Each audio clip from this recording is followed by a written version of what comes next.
الله الرحمن الرحيم.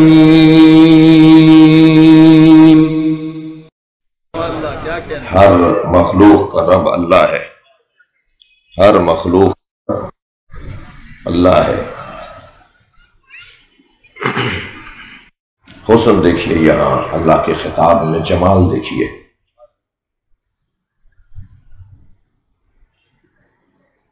مثال ہے اور صرف مثال. سارے پاکستان بنانے والے معمار ہماری گلی میں رہتے ہیں. مثال دے رہا ہوں، اتنا پرانا نہیں ہوں. ہمارے گلی کی، معاف کیجیے، نالی وہاں سے سیوریج کا نظام خراب ہو گیا. ہم نے انہیں کہا کہ اسے بنوا دیجئے. انہوں نے بنوا بھی دیا، بہت جلدی کام کروا دیا. ایک جگہ بیٹھے تھے تو کسی نے ان کے بارے میں ہم سے پوچھا کہ یہ کون ہے، تو اب میں کیا تعارف کرواؤں گا؟ کیا میں ان کا تعارف یہ کہہ کر کرواؤں گا کہ یہ وہ ہیں جنہوں نے ہماری گلی میں فلاں کام کروایا، یا میں یہ کہوں گا کہ یہ معمار مینار پاکستان ہے جس کا کام اتنا بڑا اور مشہور ہو تو اسی سے اس کا تعارف ہوتا ہے نا. عزیزو، اللہ تو رب الابل بھی ہے، مگر اللہ کے لیے یہ نہیں کہا جائے گا کہ یہ اونٹ کا رب ہے. اللہ کے لیے کہا جائے گا رب محمد و علی. یہ محمد اور علی کا رب ہے. یہاں اللہ یہ کہہ کر قسم کھا رہا ہے، تمہارے رب کی قسم. صلوات پڑھیں محمد و علی.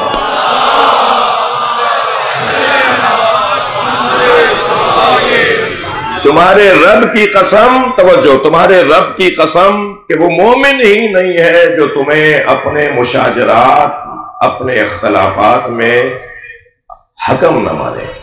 اور صرف حکم ماننا کافی نہیں ہے.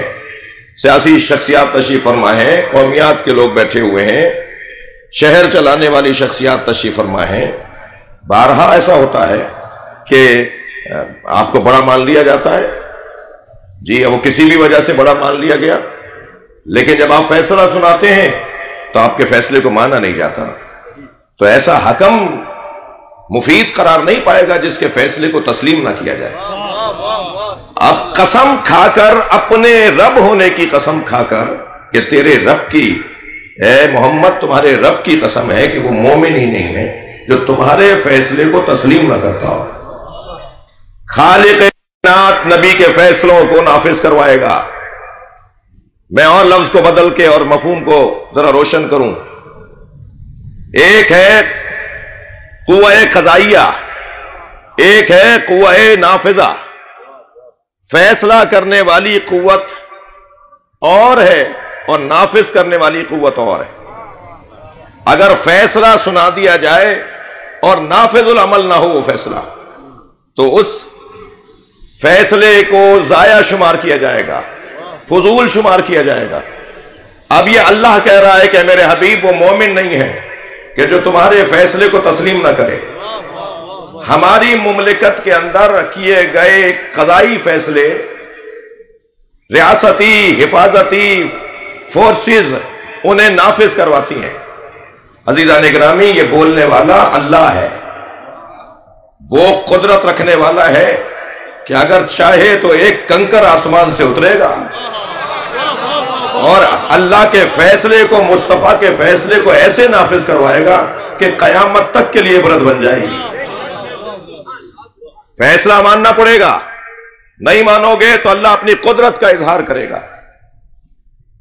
اے اللہ کے رسول، یہ جو آپ نے اعلان کیا ہے یہ اپنی طرف سے کیا ہے؟ یہ جو فیصلہ سنایا ہے یہ اپنی طرف سے فیصلہ سنایا ہے یا اللہ کی طرف سے؟ سرکار نے فرمایا میں بات ہی نہیں کرتا مگر وحی قرآنی ہوتی ہے، وحی الہی ہوتی ہے. مجھے اللہ حکم دیتا ہے تب میں بات کرتا ہوں. اگر یہ اللہ ہی کا حکم ہے تو پھر اللہ سے کہیں کہ آسمان سے پتھر نازل ہو اور مجھے مار ڈالے. آپ نے دیکھا بغض علی کا بیمار عذاب ہی مانگتا ہے.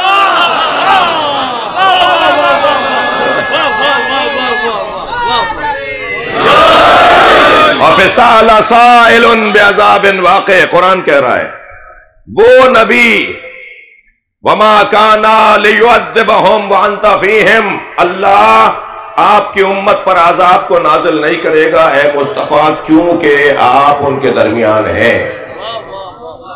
قاعدہ یہ ہے کہ نبی کے ہوتے ہوئے آسمانی اور زمینی عذاب نہیں آئے گا، اور اسی قرآن کے اندر یہ آیت موجود ہے کہ ایک شخص نے رجل قال رجل، ایک شخص نے کہا کہ پھر کہیے کہ آسمان سے حجر پتھر نازل ہو جو مجھے معذب کر دے، مجھے عذاب میں مبتلا کر دے۔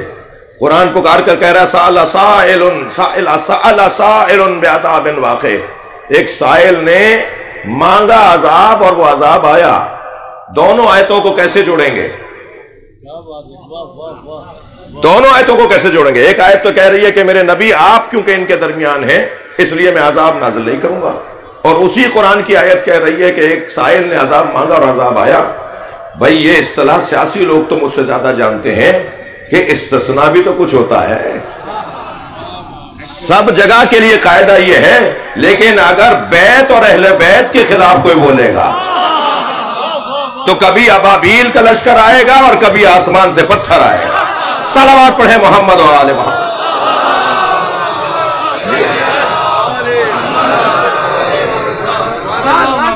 توجہ کر لیا آپ نے؟ اہل دقت بیٹھے ہوئے ہیں، آپ کی توجہات بھرپور ہیں۔ عزیزان گرامی، بات بہت روشن ہے۔ اللہ نے اپنے حبیب کے عظمت کو بیان کرتے ہوئے، یعنی حاکمیت کی عظمت کو بیان کرتے ہوئے، ورنہ تو مطلق عظمت سرکار کی اتنی بیان ہوئی ہے کہ پورا قرآن عظمت مصطفیٰ ہے۔ حضرت عائشہ فرماتی ہیں کہ خلق محمد قرآن تھا، جی مکمل قرآن نبی کا اخلاق۔ اگر دیکھنا ہے کہ سرکار کا اخلاق کیسا تھا تو قرآن کو پڑھتے رہو، نبی کا اخلاق سمجھ میں آ جائے گا۔ فضائل نبی مکرم کے باب میں پورا قرآن دلیل ہے، اور قرآن موجود ہے کہ نبی کے فضائل کیسے ہیں، کیا ہیں۔ اگر قرآن مکمل درک کرنا میرے لیے مشکل ہے تو پھر عظمت مصطفیٰ بھی مکمل درک کرنا میرے لیے مشکل ہے۔ ہم عظمت مصطفیٰ کو درک نہیں کر سکتے۔ ہمیں کیا پتا کہ نبی کیا ہے، ہمیں کیا پتا کہ نبی کیا ہے۔ آپ کی دقتیں، آپ کی توجہات، میرے مولا نبی فرماتے ہیں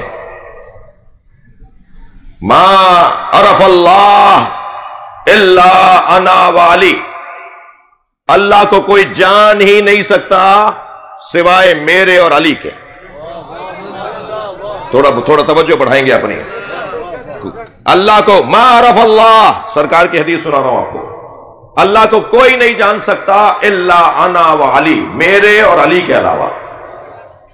ما عرفنی الا اللہ وعلی، اور مجھ محمد کو کوئی نہیں پہچان سکتا، جانتا ہے تو اللہ جانتا ہے یا علی جانتا ہے۔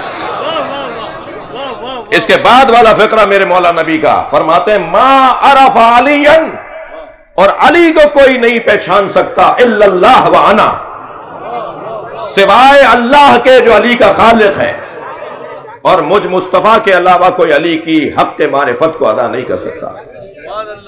میں اپنے محترم مجمع میں بیٹھے ہوئے بعض مزاجوں سے بھی آشنا ہوں، تو ممکن ہے کہ کوئی یہ کہے کہ جب اللہ کو سوائے نبی کے اور علی کے کوئی پہچان نہیں سکتا تو یہ نمازیں ہم سے کیوں پڑھوائی جا رہی ہیں، یہ ہم سے کلمہ کیوں پڑھوایا گیا ہے، یہ ہمیں مسلمان ہونے کی تاکید کیوں کی جا رہی ہے۔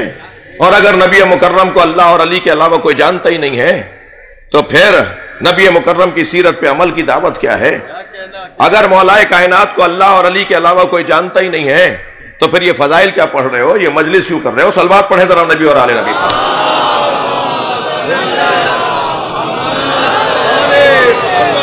تو حدیث مبارکہ مصطفیٰ بہت روشن ہے۔ اس حدیث میں کہاں بیان ہوا ہے کہ تم معرفت حاصل کرنے کی کوشش نہ کرو؟ اس حدیث میں کہاں کہا ہے کہ اللہ، جب کہا کہ اللہ کو کوئی نہیں جان سکتا سوائے میرے اور علی کے، تو کب کہہ رہے ہیں کہ اللہ کو پہچاننے کی کوشش نہ کرو؟ بلکہ کہہ رہے ہیں کہ اگر اللہ کو پہچاننا ہے تو میرے قول کو دیکھو اور علی کے فرمان کو دیکھو۔ تمہیں اللہ سمجھ میں آئے گا تو مجھ مصطفیٰ کے ذریعے یا علی کے قول کے ذریعے سے؟ جی یا علی یا علی